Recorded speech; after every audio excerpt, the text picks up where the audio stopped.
వచ్చే నీరును గమనిస్తూ ఉంటాం.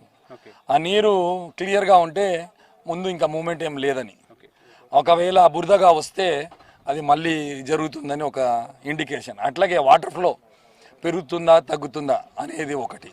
దాని తర్వాత ప్రిజమ్స్ పెట్టి ఏమన్నా రూఫ్ కన్వర్జెన్స్ ఉందా అనేది కూడా ఎవ్రీ అవర్ కంపెనీ వాళ్ళ సర్వేతోని స్పెషల్ రిక్వెస్ట్తోని మానిటర్ చేస్తూ ఈ పని చేసాం. మీరు ఆపరేషన్ చేస్తున్నప్పుడు మీకు ఎదురైన సవాల్ ఏంటి, వాటిని ఎట్లా ఓవర్కమ్ చేసిండ్రు?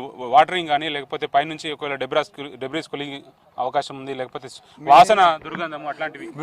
వాసన దుర్గంధం మేము ఎన్నో ఆపరేషన్స్ చేసామండి. సో మాకు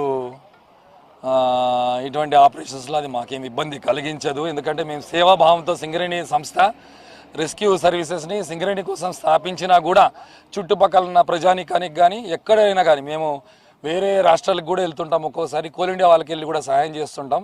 ఇది సేవా సంకల్పం అండి. అందులో మాకు కష్టం అనేది మేము చూడమండి.